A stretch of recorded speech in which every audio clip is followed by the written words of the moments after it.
Gently close your eyes.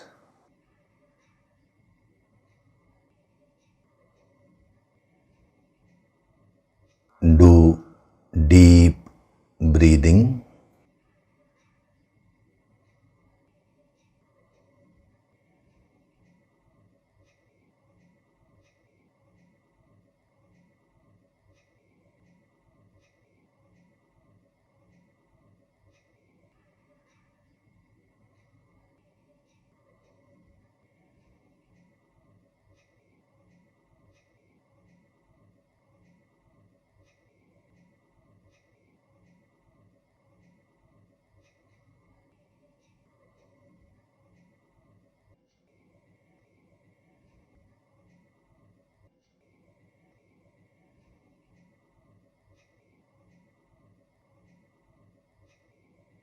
We will chant Om once together. Synchronize the chanting of Om with your exhalation.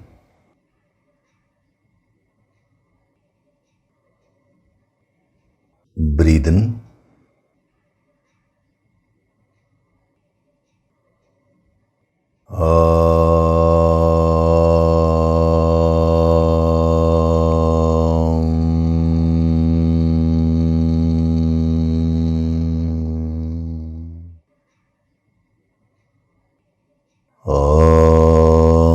Sahana vavatu, sahanau bhunaktu, sahaviryam karavavahai, tejasvinavaditamastu ma vidvishavahai. Om Shanti, Shanti, Shanti.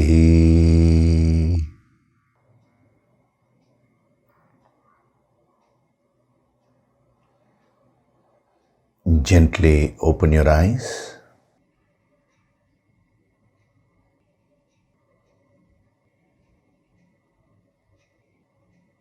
We'll chant from verses 6 to 10 of chapter 3.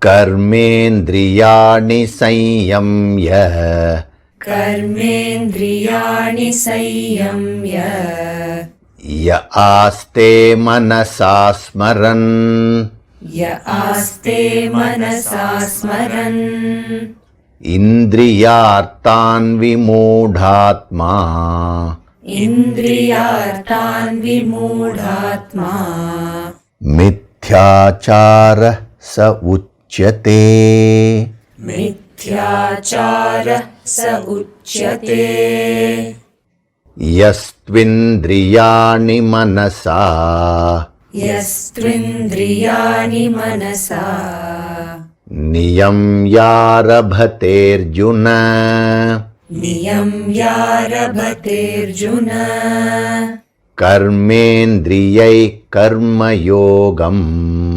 Karmendriyai karmayogam, asakta savishishyate, asakta savishishyate, niyatam kuru karmatvam, niyatam kuru karmatvam, karmajyayo hyakarmanaha, karmajayo hyakarmanaha, sharirayatra pichate, sharirayatra pichate, na prasidhyeda karmanaha, na prasidhyeda karmanaha, yajñarthat karmanonyatra, यज्ञार्थात् कर्मणोऽन्यत्र lokoyam karma bandhanaha, लोकोऽयं कर्मबन्धनः tadartham karma kaunteya, तदर्थं कर्म कौन्तेय mukta sangha samachara, मुक्तसङ्गः समाचर saha yajñah praja srishtva सह यज्ञा प्रजा सृष्ट्वा purovacha prajapatihi पुरोवाच प्रजापतिः anena prasavishyadvam अनेन प्रसविष्यद्वम् yeshavostvishta kamadhuk.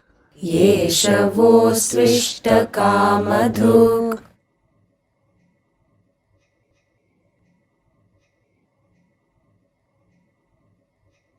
Hari Om, and a very good day to all of you. So we have been getting into this verse number 8. And using the yogic approach, we are able to eke out the higher wisdom which is actually embedded deep within these verses. It's not only this verse, every verse.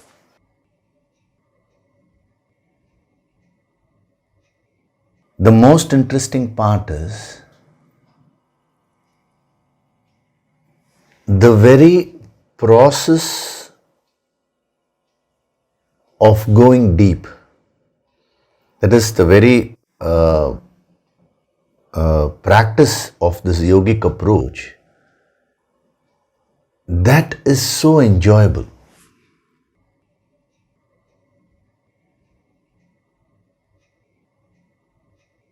Supposing you have a particular destination to reach, and the path to the destination is not at all enjoyable,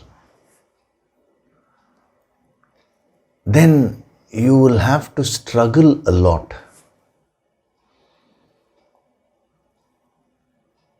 You will have to constantly keep motivating yourself. Somebody needs to keep telling you, because that experience of reaching the destination is not enjoyable. But the same thing, if you have a destination to reach and the path is very enjoyable, then that is something really wonderful. You by yourself will start following the path. You don't need to really motivate yourself. Nobody needs to tell you. You will become very self-sufficient in terms of overcoming your tamas and getting on in that path. Why? Because essentially you are seeking happiness, infinite happiness. So when this is giving you immediate happiness, naturally the mind gravitates.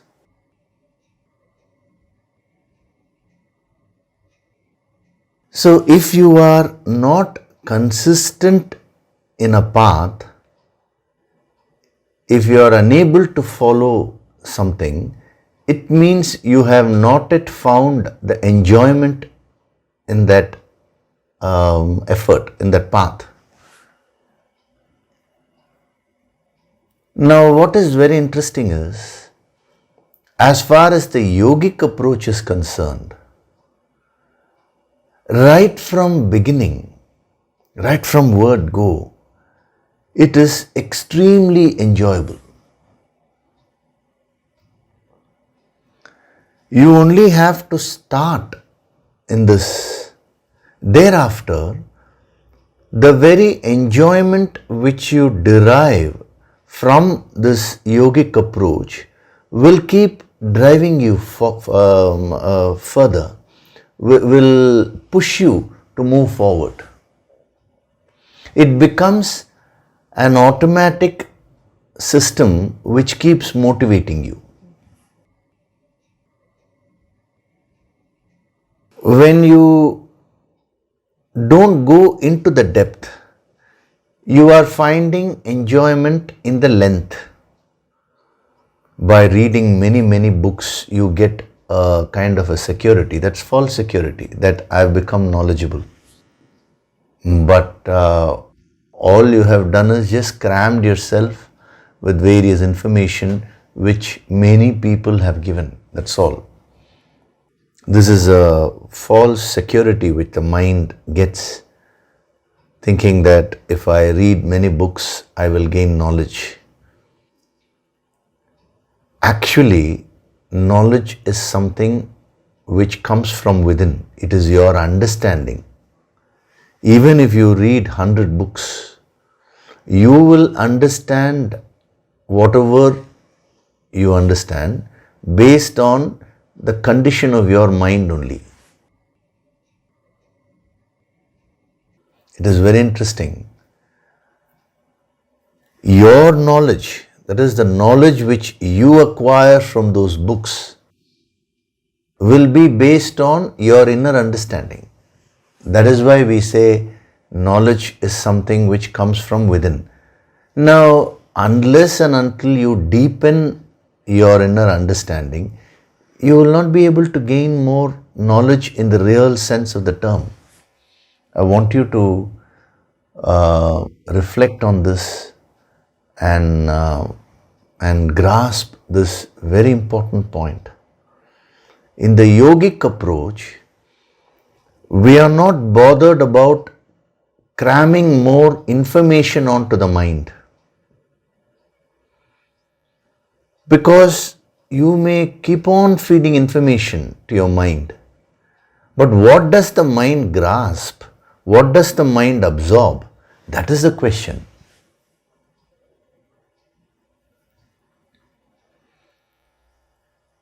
Let us say your mind is completely closed. A person's mind is completely closed.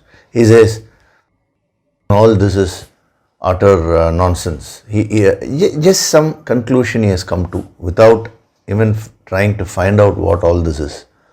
Now, to such a person,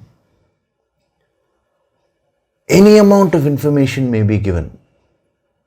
You may quote from the Bhagavad Gita, you may quote from the Puranas, you may quote from the Vedas, you may quote from so many scriptures. But his understanding is that all this is meaningless. Now he will understand everything in that way only.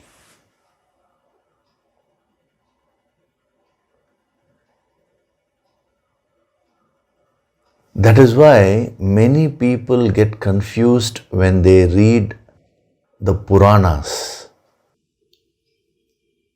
What are the Puranas? We use the word story, but it's not a fictional story, in that sense. Purana means that which happened long back. But in these Puranas, since the time lapse is so much, we think, all those are stories. When it comes to Ramayana, when it comes to Mahabharata, now people are able to give some evidences. So at least that now people have started accepting, okay, there was someone called Rama, there was someone called Krishna, Arjuna, all these things. They have found out the city of Dwaraka, which is submerged under the ocean. And very interestingly, through the video cameras, when they scanned the whole city, the description was matching exactly what was given in the Srimad Bhagavat Purana. So whatever is mentioned in Srimad Bhagavatam, that was fitting in perfectly. This is what they have found out. So that seems to be more closer to reality. But the fact is, we may call it itihasa, all that. But the fact is, Purana means that which happened long back. Now, when you read the Puranas, you will get very confused. When I say you, I mean the mind gets confused because you have certain concepts. This is right, this is wrong. Now, if you take a Purana like Srimad Bhagavatam or Vishnu Purana or Mahashiva Purana, let it be any Purana. Now, the kind of incidents which are mentioned there are so varied that it will be way beyond your narrow spectrum of rights and wrongs. So that is where people get confused. If you read the Mahabharata, if you take the personality of Krishna, now it's a wide spectrum that will not fit into your narrow concepts of rights and wrongs. If you take the Ramayana, Lord Rama, now if you view Lord Rama or Lord Krishna or any the text itself, the Purana or the Itihasa, whatever it is, with your narrow concepts or your narrow spectrum of what is right and what is wrong, you will not be inspired at all. Actually, you will notice only all the so-called wrong things which your mind is having. That is, your mind is thinking as wrong.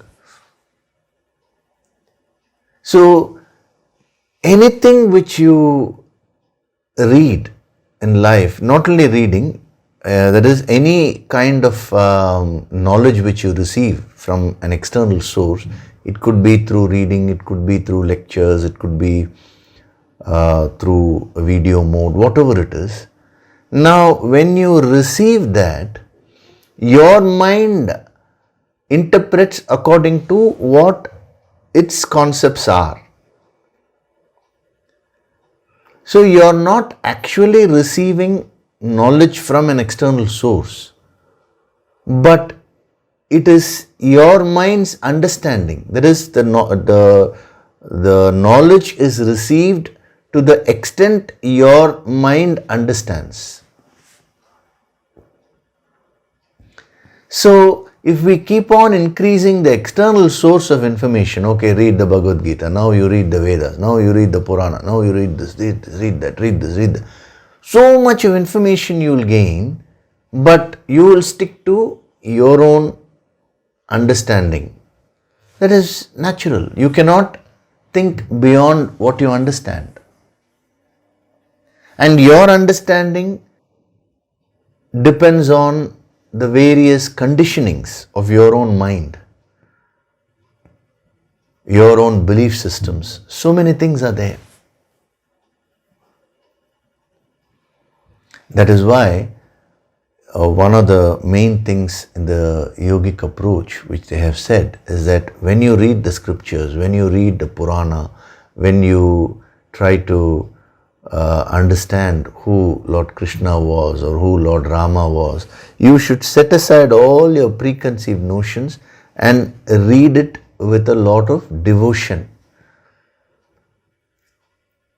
Devotion means being open completely, being receptive. Then only you will be able to get the real message of that particular scripture.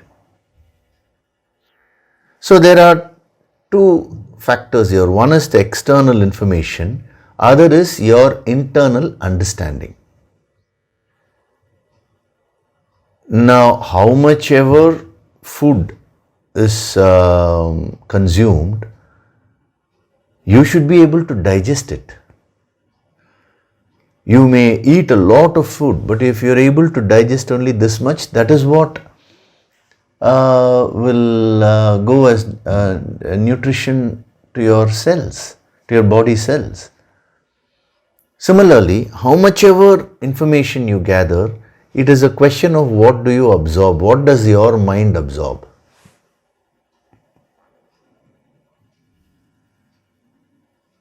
So, in the yogic approach, we don't focus on increasing the quantity of external information. The yogis, the great masters have never said, keep on reading the scriptures more and more, finish this book and then go to that book, go to that text. They never say that. Actually, they discourage you from reading too many books.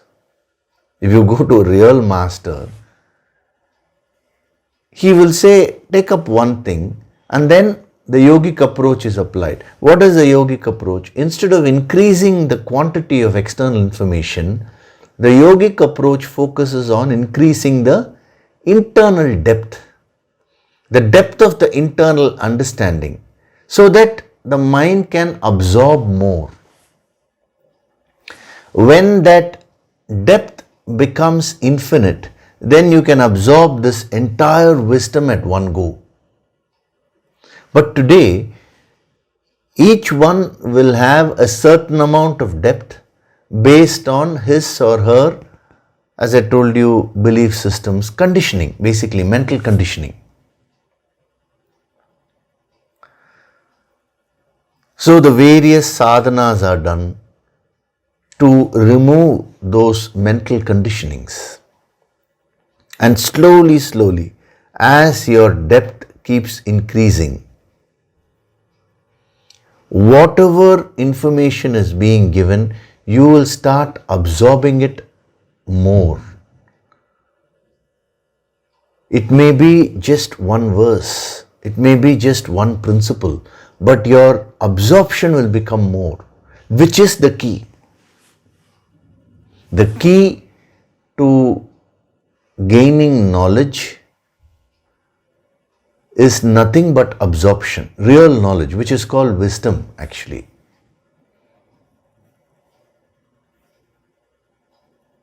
The more information you have, it does not necessarily mean that you have actually gained more knowledge or wisdom. Here I am using both synonymously, because real knowledge is wisdom.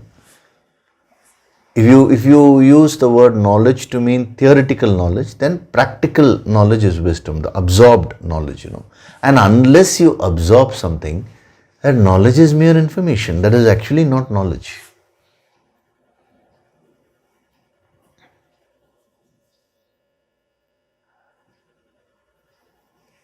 Why I am telling you this is because this question may be there in your mind as to why should we not gain more information? Why should we not read more books? Because it sounds very logical, no? The more information I get, the more knowledgeable I'll become. No. You have this factor called internal understanding and internal absorption. When I say internal, I mean with respect to the mind. And that is what determines the extent to which you can gain knowledge. You can absorb these principles. So unless we make that internal understanding more deep, any amount of external information you may put in, but that will not really go in. It will not go inside the system. So if you have a small tumbler, now you keep pouring the liquid, it can hold only up to a certain capacity. Now unless you increase the depth of that vessel, you cannot pour more. Even if you pour, it is of no use. So the yogic approach focuses on increasing the depth of your mind so that you can keep absorbing more and more. And when the internal depth is increased, the amazing thing is you will start gaining true knowledge, true wisdom. The same session, if you hear it after a few weeks, now you will find that it is speaking much more to you. It is not that now somebody has come and changed the discourse or has added a few elements, nothing. It is just that your absorption capacity has increased. See, if you today your understanding is, let us say, at the level of X. Now, if you do sadhana for a few months and then you come back to the same verse, I am talking of today's session, and you hear it, Now, the whole thing will be totally different from whatever you're understanding right now. The discourse is the same, the words are same, whatever knowledge was given is the same, but your depth would have increased.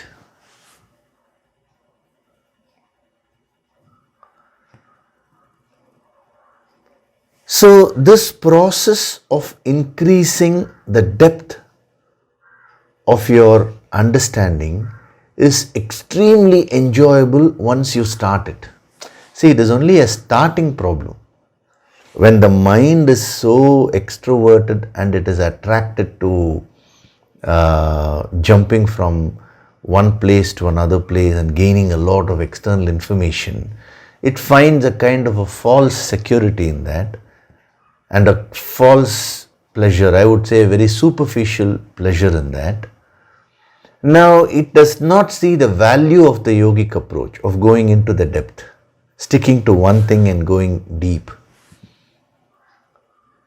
So there will be that starting problem. But once you start this process, now the amount of enjoyment, the amount of joy which you get by increasing your depth is so high that you will never ever go back to information hunting. Because ultimately the entire wisdom is within you. All the information, everything which you require, the 4 Vedas, everything is within you. That is why the 4th body, the 4th sheath of your personality is called Vijnana Maya Kosha, the sheath of wisdom, the wisdom body. When you do sadhana and reach up to that level, then this entire infinite wisdom is opened unto you. But when you have not reached up to that level, now you will be struggling. You will only, your efforts will be directed towards merely gathering more and more information, and there is no end to that. You may gather all the information from all the scriptures, yet the true knowledge, the true wisdom which you will have will remain the same.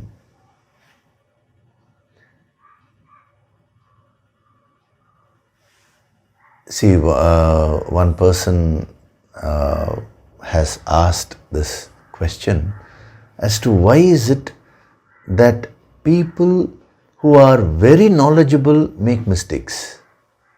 Because knowledge is meant to rectify your mistakes. But sometimes we find a person is very knowledgeable in something, yet he makes mistakes. Why?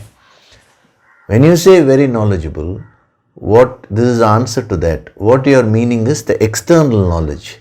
But that subtler understanding, that is only real knowledge. It's not only with respect to spirituality, it's with respect to any field. Supposing you want to learn cooking. Now you keep on reading books and books after cooking, about cooking. Now, will that give you the real knowledge or wisdom of cooking? But another person, he just takes up one thing and he practices that. He goes deep into that. Through that, he will slowly get the sense of cooking, which is what is the real knowledge, which is what is the real wisdom. Whether it's cooking or swimming or anything in life, it is the depth of understanding which matters, not the length. But the mind, the extroverted mind, the superficial mind wrongly believes that length will give it more knowledge. It does not want to go deep. So it keeps pushing you to cover up the ignorance by gaining more and more information. Once a great scholar, a Vedic scholar, went to a master, and when he went to that master who was enlightened, this is a real incident I am telling you. So when he went to that master, he went with a lot of ego. I am well versed in the scriptures, which is a fact only. The scholarly mastery was at a very high level. He had achieved a very high level as a scholar.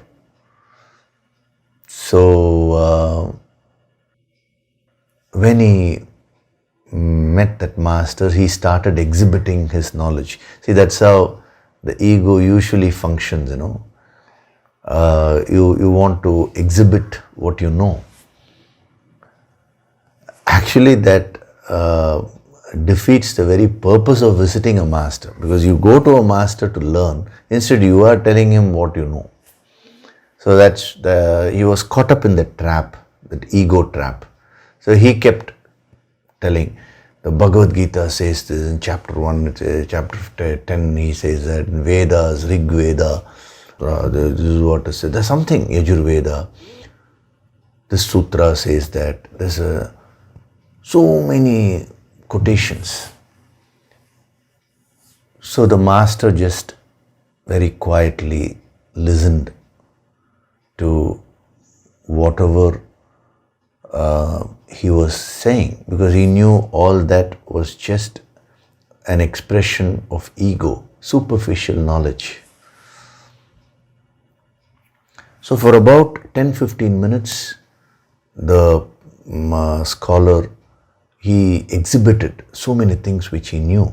This scripture says that, that scripture says that. Now, after 15 minutes, he paused. Now then the master responded. The master said, "What do you have to say? Tell me what you have to say." Now this man was stunned. He said, "For 15 minutes I've been telling you." He said, "No. For 15 minutes you have only been telling me what the Bhagavad Gita has to say, what the Rig Veda has to say, what the Yajurveda, Apastamba Sutra, all these are the things which you're saying. But what do you have to say? That you have not told me.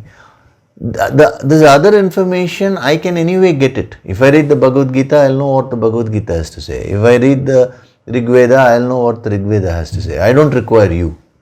But you have come here, and having come here, I request you to tell me what you have to say, not what other people have to say." And it was like a big shock for the scholar. It was like a tight slap on the ego, This is what masters do. The great masters, the great yogis, they have their own way of bringing that awareness in a person, Sometimes it may be like a shock treatment, but if that is what is good for the other person, they will do it. The master will not be bothered about whether he will be misunderstood or whether his motives will be wrongly understood and all that. If something is good for the other person, he will just do it. So this man was shocked. And then the master continued. He said, "My dear sir, this 15 minutes which you have been talking is a summary of what you have been doing for the past 50 years. Because that person had done so-called research, I'm putting research in quotes, on the scriptures for 50 years. He was a very, very experienced person in that. So this 15 minutes, we can take it as a sample of what you have been doing for the last 50 years.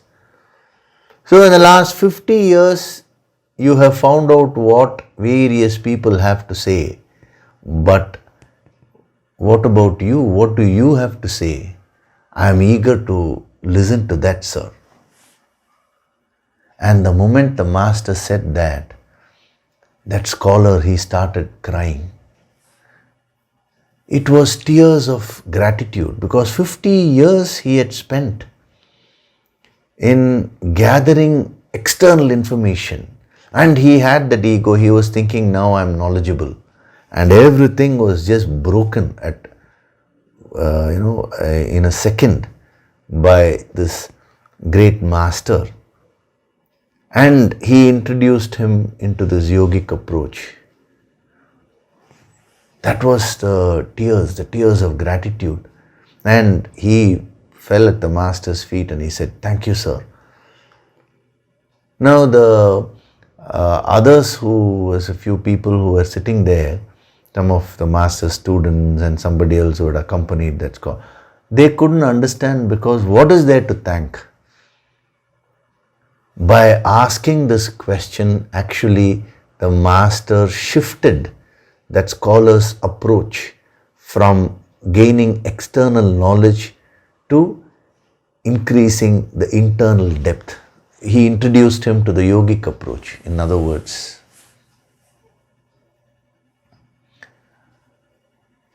So any amount of knowledge which you may gain is of no use unless you absorb it.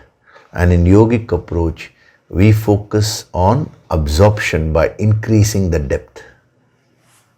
That is why many a times I keep telling you, even though these are sessions on Bhagavad Gita, we are not focused only on Bhagavad Gita.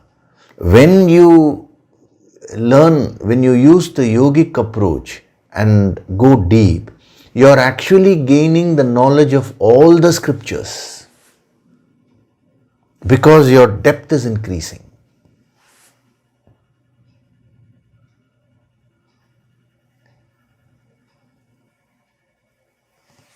Information wise, it may look like it is very less, but actually depth wise it is so much. And when you compare the external information with that internal depth, actually there is no comparison at all. Like that scholar who went to that master, the master may not have read all those books which that scholar had mastered externally, but the power, the tejas, the wisdom which the master had was like an ocean. Whereas with all this information, with 50 years of intense research, that scholar's knowledge was very, very less. He was actually quoting the Upanishads, everything, but it was all very dry. There was no life in that. And what is very interesting is, once you learn to increase the depth, as your depth keeps increasing, it is not only from the Bhagavad Gita, you start learning from every experience of your life. Life is trying to teach you through its various incidents, through various experiences, but you fail to learn the right lessons.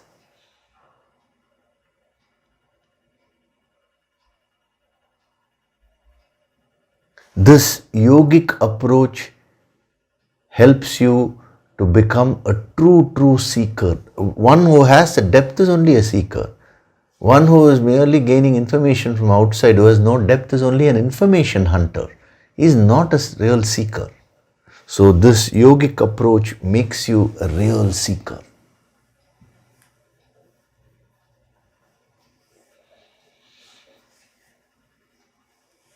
So what did we see in this verse? Using the yogic approach. Now I'm not going to go into the whole thing now because for several weeks we saw. But I'll just read out the words, the translation. I want you to experience that. Through the yogic approach, having gone into the depth, when it is being read to you, it will mean so much to you. Niyatam kuru karmatvam. Perform your niyatam karma, obligatory action. Karma jayoha karmanah. Indeed, action, karma, is superior to akarma, inaction.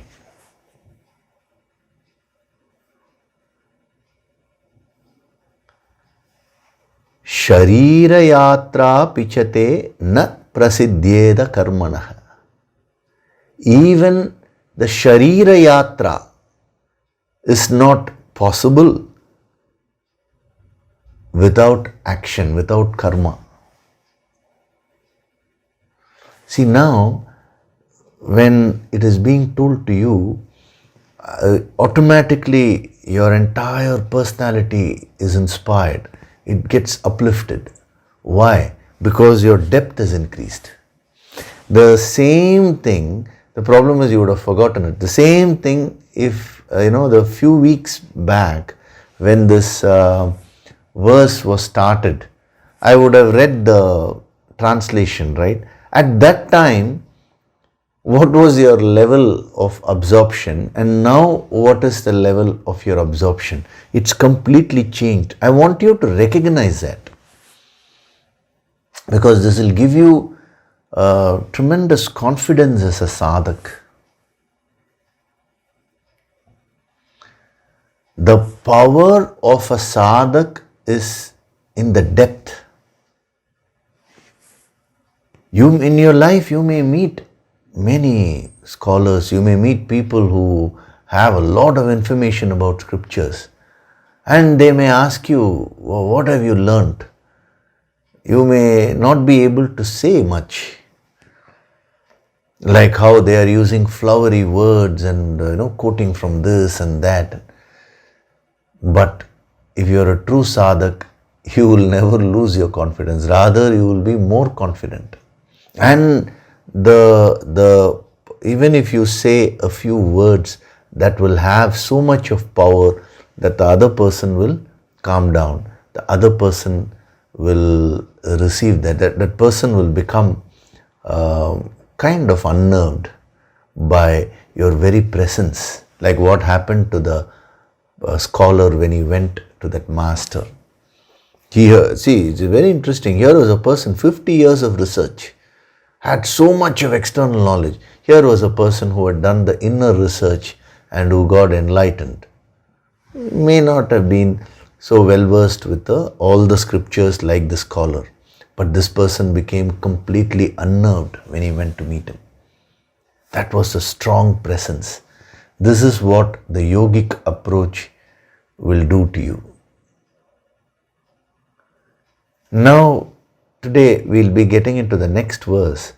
Again, at the starting, the translation, we will be reading the verse.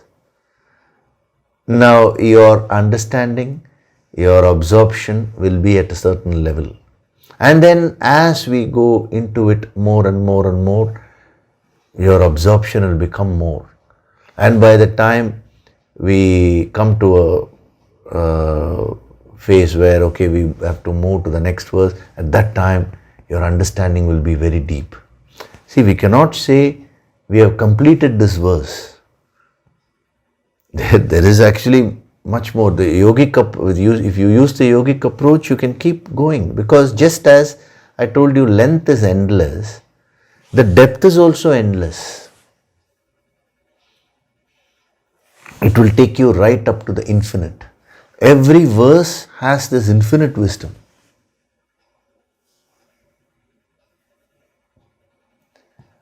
So every step which you take using this yogic approach is will give you success.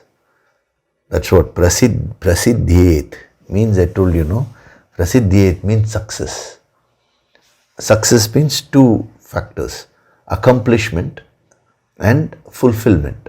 So every step you take using this yogic approach will give you will give you a lot of accomplishments. You will feel that you have achieved something. You may read 100 books, but if you just use the yogic approach with respect to one line in one book, that will give you a sense of more accomplishment than reading all the 100 and not absorbing anything. And the second thing is fulfillment. Every step of becoming deep will make you very, very fulfilled.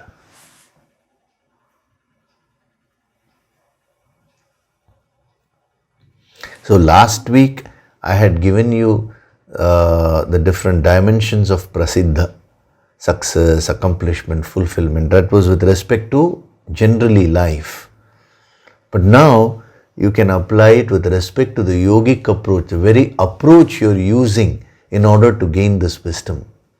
At every step you will feel successful, accomplished, and on the other hand, that will give you so much of happiness, fulfillment. And that happiness, that enjoyment which you experience, that will propel you to go into more depth. Once you become a sadhak, you will ever remain a sadhak. When you are not a sadhak, if you're just merely going after length, you are never a sadhak. But the moment you become a sadhak now, you will ever remain, because you will only keep becoming a better and better sadhak. Why? Because the depth gives you so much of enjoyment. And when the mind starts tasting that enjoyment, it will want it more and more and more.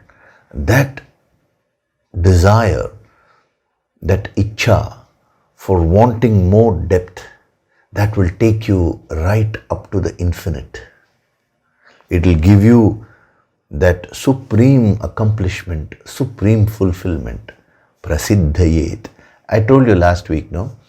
Na prasiddhyet means not possible. Prasiddhyet means possible. Anything in life is possible or not possible depending on your karmas only, depending on your approach. That's why Henry Ford, he made that famous statement, whether you say you can or you cannot, either way it is true, he said. If you say I can do something, that is true. If you say I cannot do something, that is also true, because you are the creator. It is a feeble echo of the application of the supreme principle only. They may not know the Bhagavad Gita and all that, but the same principle is being followed at a very small level by these successful people, because ultimately it's the principles which matter. So if you want to create your life, if you want to be successful, if you want to make things possible in your life, prasiddhyet, then the yogic approach is the key. If you don't use this yogic approach, if you don't absorb the energy, the real wisdom of karma yoga, now many things, you may want to do many things, but na prasiddhyet, it will not be possible. When you are in the realm of akarma, it will not be possible. But when you are in the realm of karma, anything becomes possible.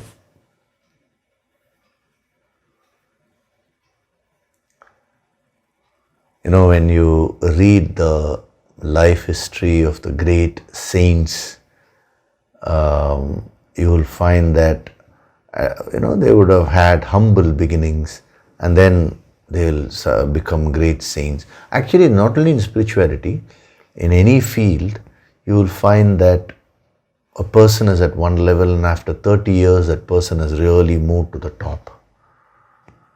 Now when you see that, oh, is this really possible? Yes, because that person has done the right things, the right karmas to reach there.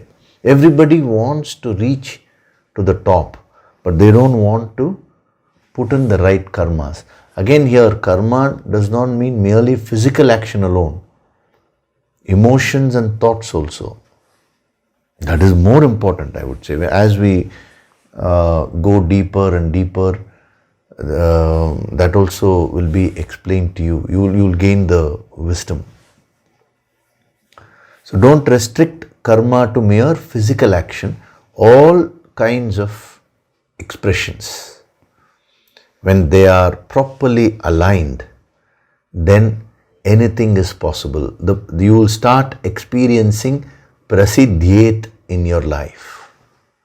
But when you are in the realm of akarma, which means either no action or improper action, all that, when you are in the realm of that akarma, then what you will experience in life is na prasiddhyet. This is not possible. You will only be complaining. So, what is happening in your life today? Examine. Prasiddhyet or na prasiddhyet? What is your experience of life? That will give you a clear idea about whether you are functioning in the realm of karma or akarma. Usually, it will be a mix of prasiddhyet and na prasiddhyet. Certain things will be possible, certain things you will find them difficult. Why? Because in certain areas you will be doing the karmas properly. In certain areas you will be in the realm of akarma. So this examination, this objective viewing of your own life will genuinely help you to move from the realm of akarma to karma.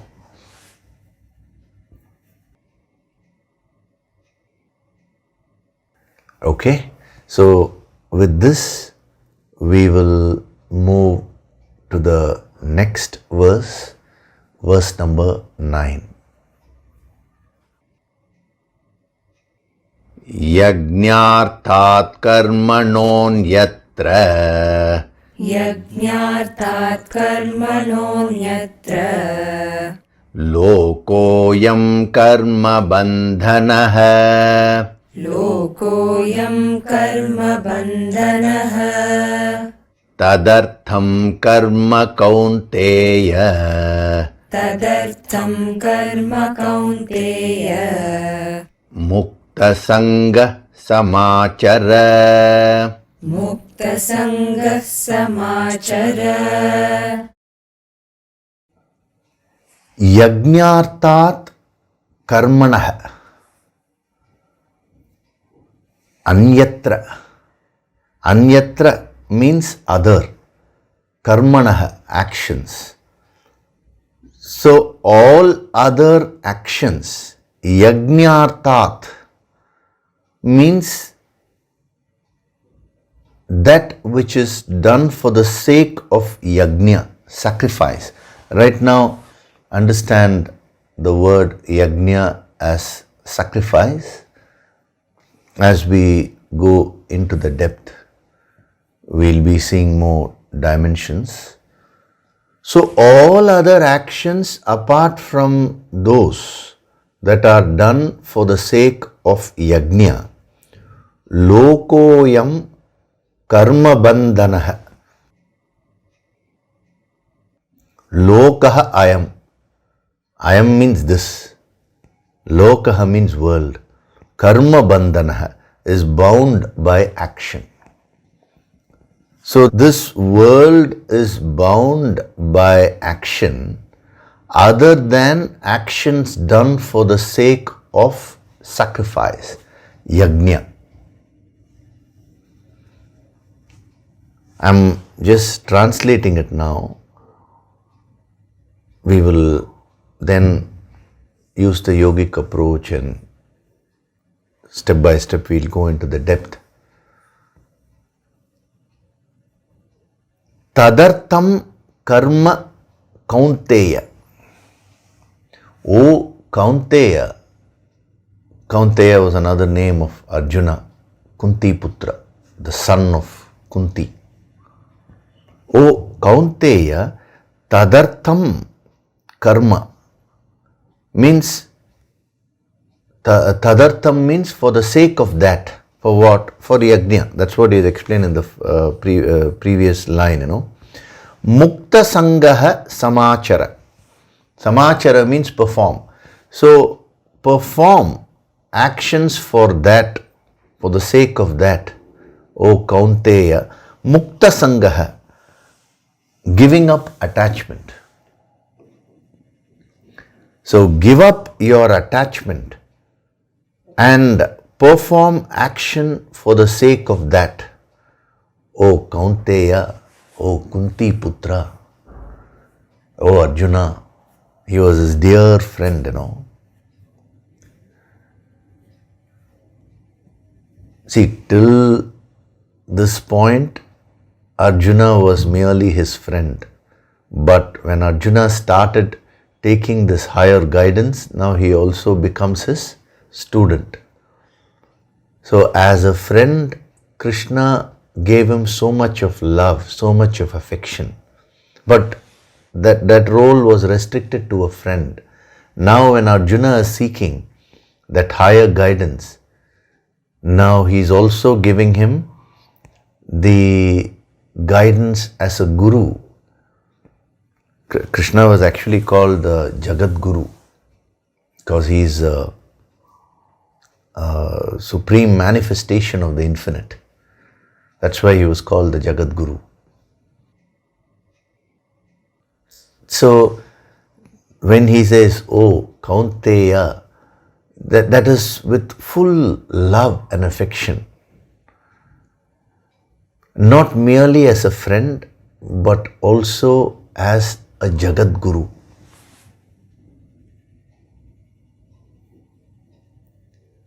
What a master has to give is nothing but love and affection. Everything else is secondary only. See, you should visualize it. You should just get into the frequency of Lord Krishna. Only then you will be able to feel that energy. If you just read it as, oh Kaunteya, oh Arjuna, that doesn't make any sense. This world is bound by action other than actions done for the sake of sacrifice. Give up attachment and perform action for the sake of that. Oh Kaunteya, there is so much of love in that. Unconditional love. See, whether you understand the meaning of the verse or not, one thing you should definitely do, that is tune in to the frequency of Lord Krishna and receive that unconditional love. At least that much every student should do. That itself will elevate you. When he says, oh Kaunteya, Kunti Putra, don't think he is addressing only Arjuna. He is addressing you. Now when I say you, you may wonder, oh me, what about my wife? that is a separate message to your wife, to you. Separate message to your children. To you means to everyone. He is addressing each and every individual of this universe. This is a universal message.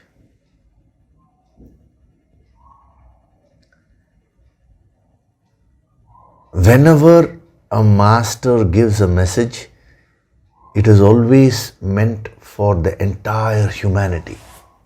Anybody can access that and benefit.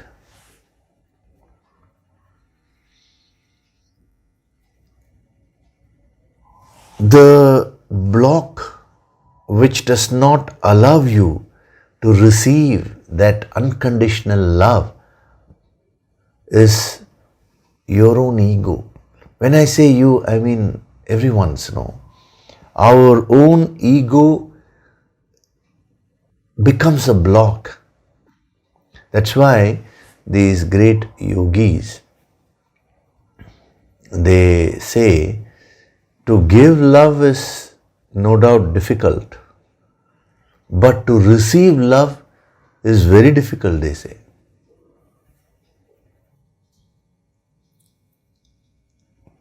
Why? Because so much of blocks are there. See, the mind which is conditioned, it keeps on interpreting. It keeps on judging. So when you meet a master also, you will keep judging his motives. It is quite natural. So if you want to become a powerful sadhak, now you should break the shackles of all these judgments and approach it with pure devotion. And pure devotion will help you gain the pure knowledge. And vice versa. Pure knowledge will help you to gain pure devotion. They are like two pedals of a wheel. They complement each other. That's why I told you, when you are reading the Puranas, when you are wanting to know about Lord Krishna or Lord Rama or Lord Shiva, whoever it is, Shakti, when you approach it with that purity, without any conditioning, without any judgments in your mind, only then you will be able to truly understand.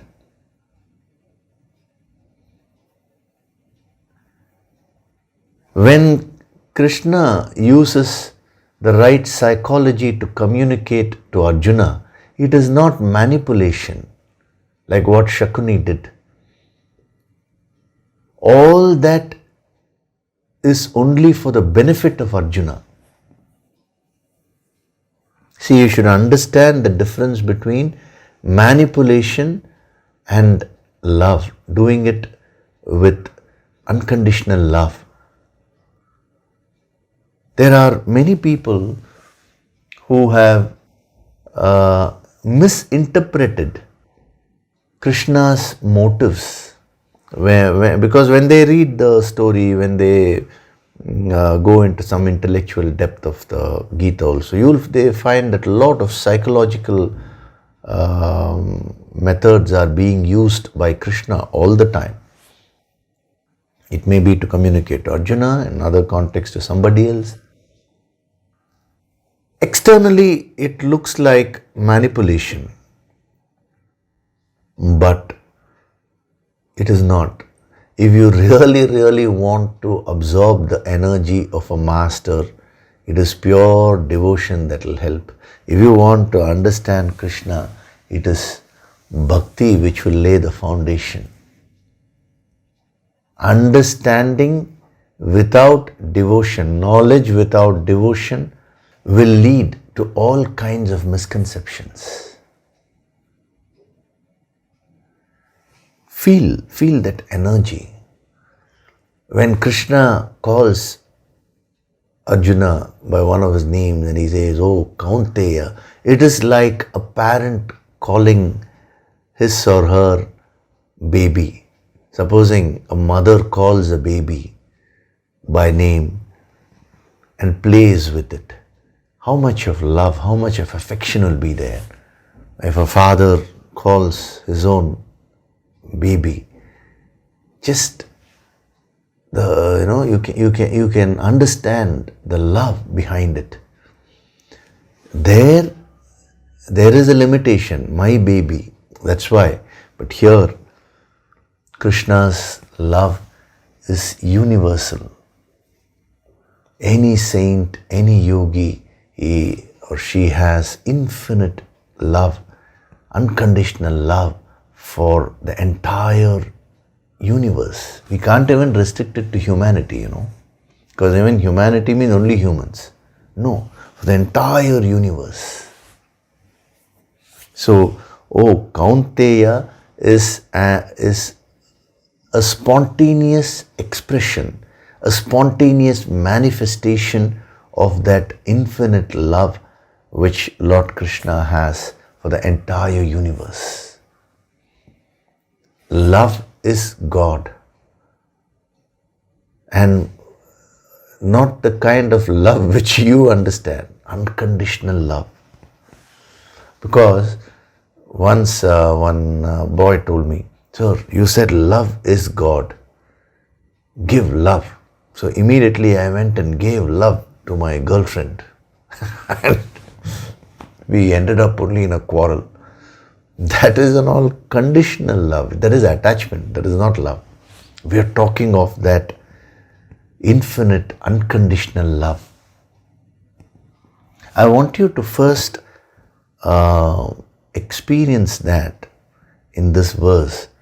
We'll be going into the depth using the yogic approach, because starting from this verse, the next few verses is going to revolve around this word which is yajna.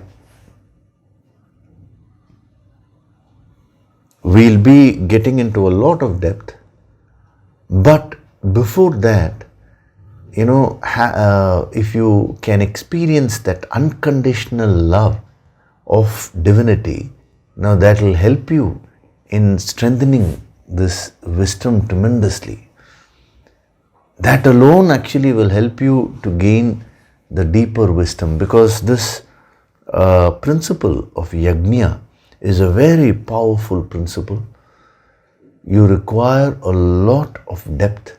You require a lot of devotion to be able to grasp it.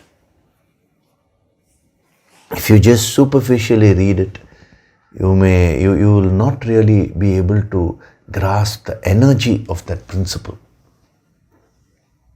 That is why after a few verses, when he is starting this particular verse, Krishna addresses Arjuna by his name. See, whenever you call someone by that person's name, it's affection. See, when your friend is there and you call him or her by their name, now it is an expression of love and affection. So Krishna is manifesting that love spontaneously, because the message which he is going to give is so subtle, so deep. Mere intellection will not work there. Actually, if you use only your intellect, it will work in the reverse way. You will not understand the real principle which he is trying to give. Chances are you will misunderstand and go the wrong way. Devotion and knowledge are complementary. The more devotion you have, the more knowledge you can gain. The more knowledge you gain, true knowledge, the more devotion you will get. They both help each other. They are like two feathers for a bird, which can actually take the bird high into the skies. Similarly, when you keep increasing your devotional element, that will increase your knowledge element, and that knowledge element will increase your devotion again. They are like two feathers which will take you into the higher and higher realms of the infinite. So at the backdrop of all this wisdom, or then the wisdom of the Bhagavad Gita, is the emotion of Lord Krishna which he is manifesting to Arjuna. A person who is able to attune to that emotion will become so devotional, and the entire personality will get purified, and that person will be able to gain the higher wisdom easily. Otherwise, one has to struggle. A mother understands the baby through love. When the baby cries, a mother knows that is crying for food. or the baby is thirsty. Sometimes the mother says, oh, I think something is wrong, some health issue is there. To an outsider, all the three cases will be same only in terms of crying. Okay, now how do you find out exactly what is the technique? No technique for parenting. If you have that love, the rest will follow automatically. It's the same thing. So, what is he saying in this verse? We'll just get an overview today, and then we will of course go into more depth in the coming weeks. This world is bound by action other than actions done for the sake of sacrifice. Karma bandhanaha. Very, very powerful phrase. If you are carefully following, actually you will get a jolt in this verse. If you have not got a jolt, it means you're not following this very, very carefully. Why will you get a jolt? Just in the previous verse, he said, Niyatam kuru karma. Do your karma. Don't be in akarma. Karma is superior to akarma. He had glorified karma, right? Now in this verse, he uses the word karma bandhanaha. Bandhana means bondage. He says karma will bind you. Now I'll tell you how to come out of that bondage, he says. So if you have carefully followed, now before this you would have been very spirited. Now I will do karma. Karma will cause bandhana, bondage. Next verse. All the spirit will go away.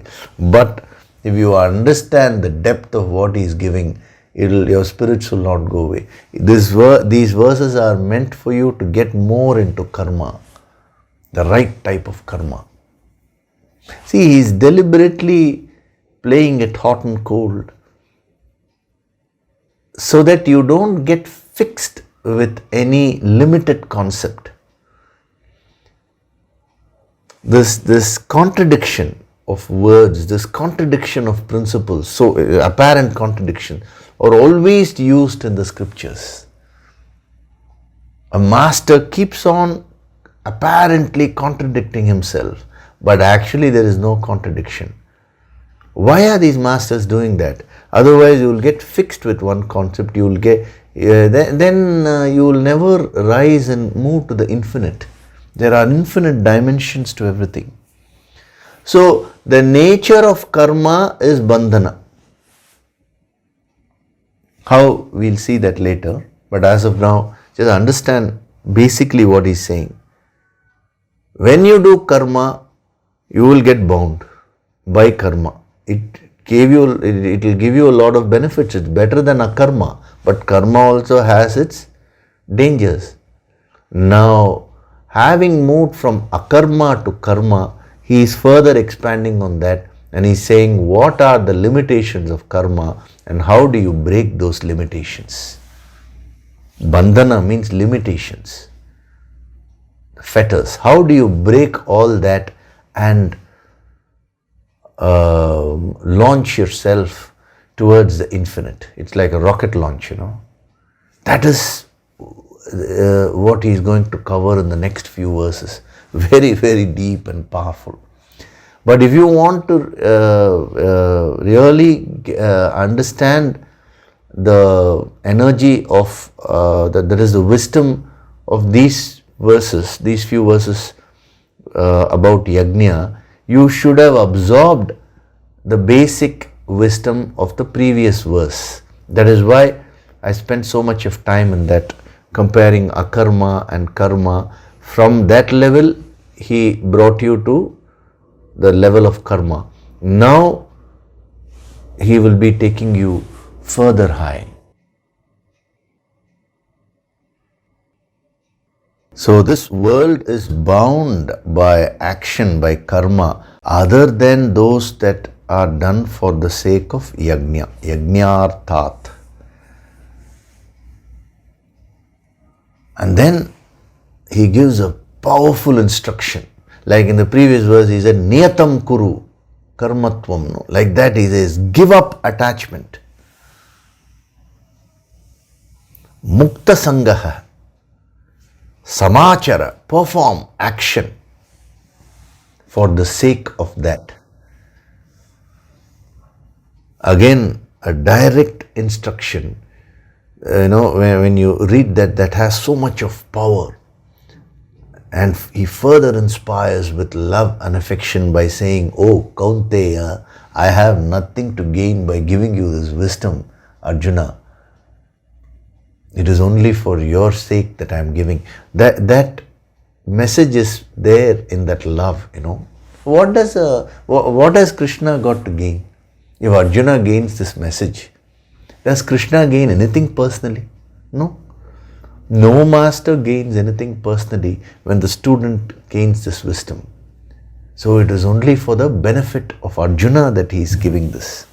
So give up attachment and perform action for the sake of that.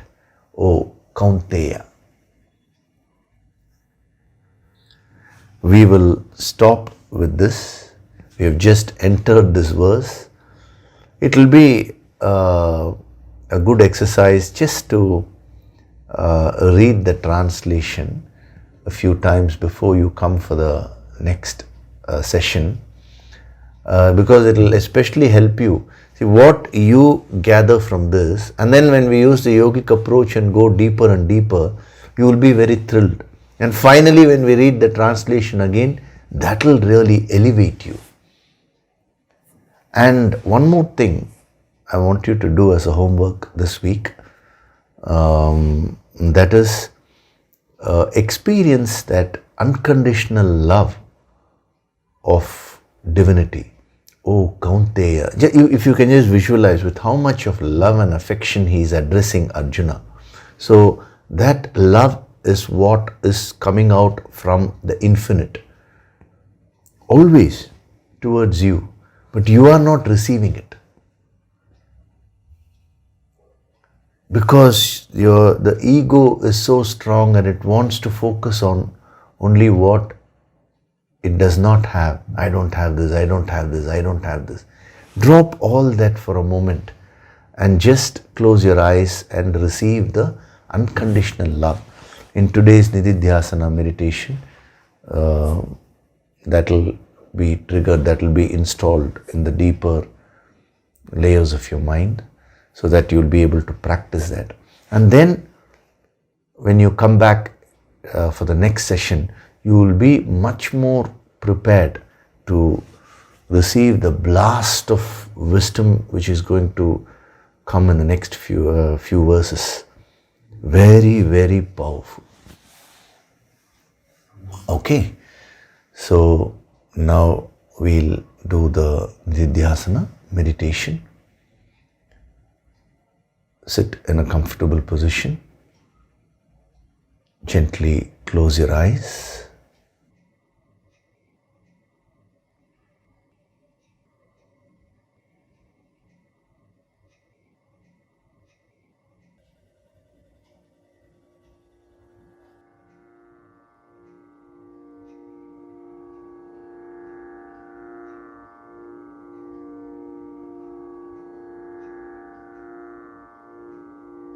Do deep breathing.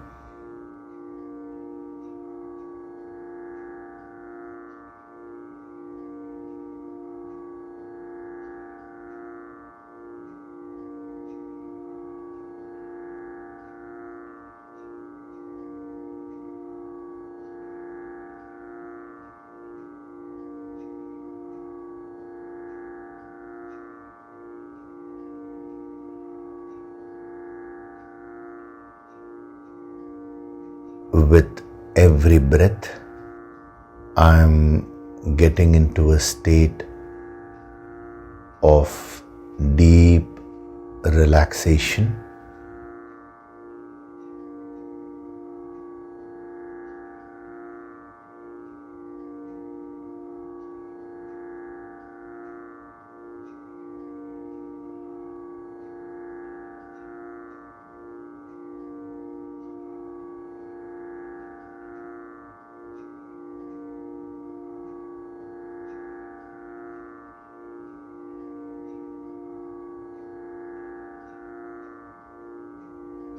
feel the divine vibrations.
With every breath, I am going deeper and deeper into myself.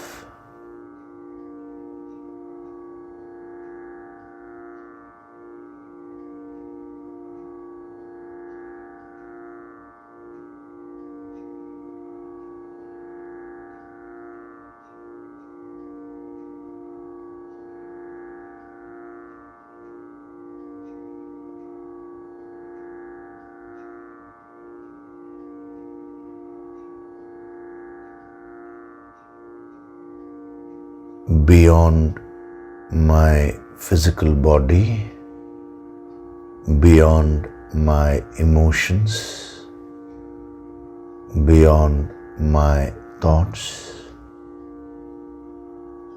lies my essential supreme self.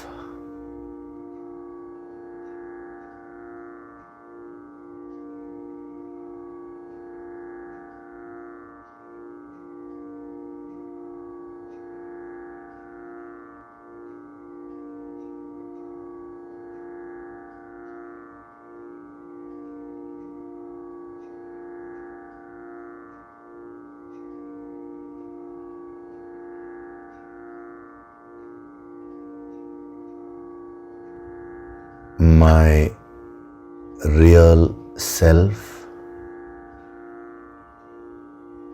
is infinite.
I attune myself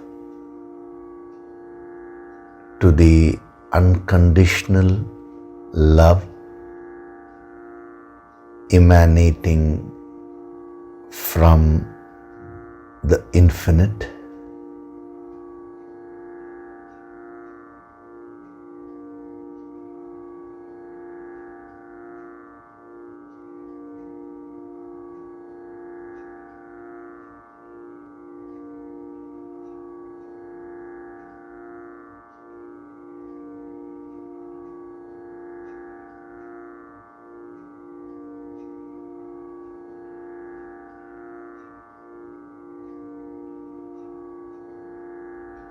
I am ever grateful and thankful to everything which I am receiving today.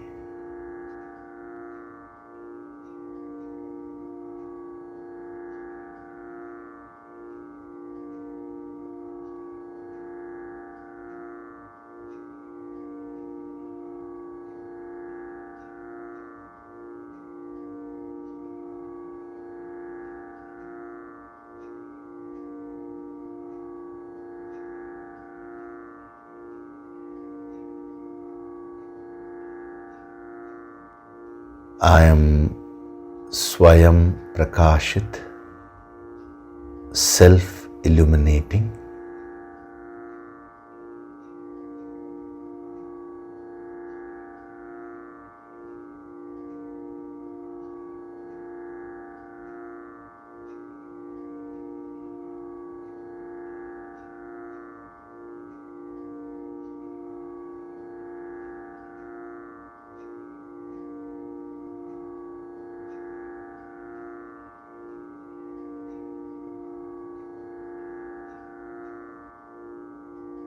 Offer your gratitude to God Supreme.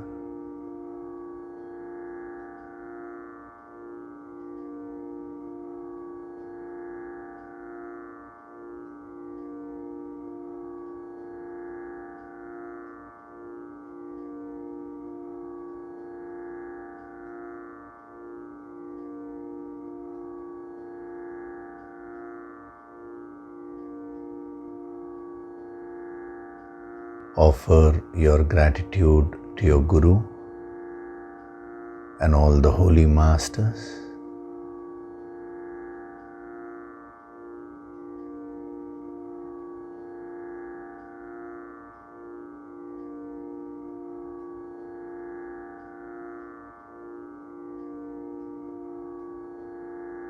Slowly come back. Wriggle your fingers, your toes. Rub your palms together to create a warmth.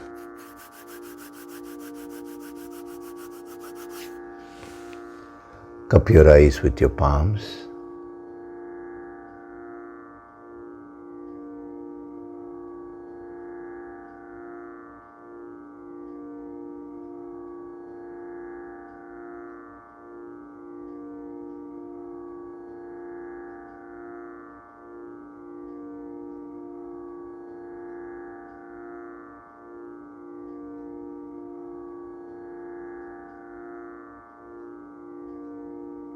Gently rub your eyes, cheeks, forehead, top of the head, back of the head and neck. Slowly open your eyes.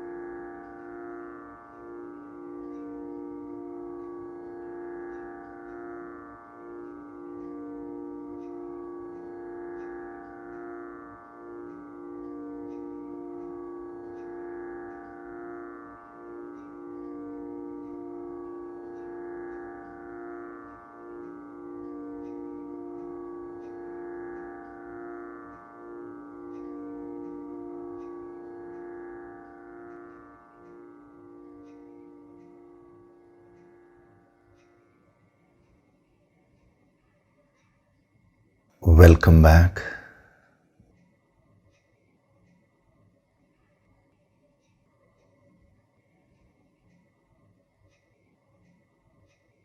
We had a very deep session today.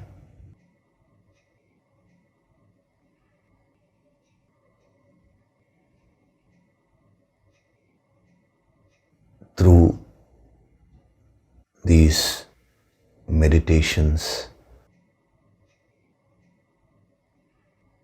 I'm also preparing you for the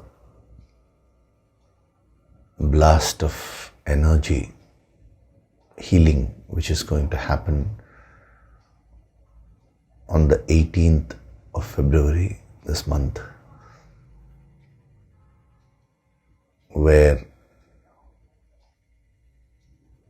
the launch, the divine launch of Om Saravanabhava Dhyanam is going to happen.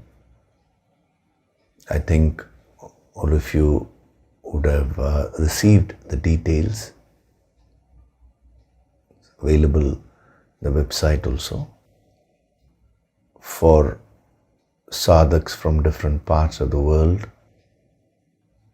the online version of that event will be available within a few days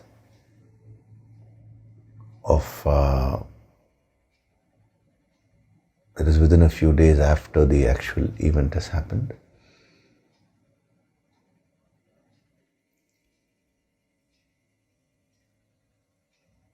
So keep doing your daily sadhana. Keep at it. Every week also I'm preparing you, and from your side, if you keep doing your sadhana on a daily basis, that combination will work very well. As I told you, if you want anything in life, you will have to do the right karmas. And if you want to receive this higher energy, you will have to do the necessary karmas related to that. That is your personal sadhana. So the teacher does whatever he has to do. The master does whatever he has to do. The student does whatever he or she has to do. Then the experience which the student will get will be very, very divine. Okay? So we'll conclude with that. I'll see you in the next session. Thank you very much. Hari Om.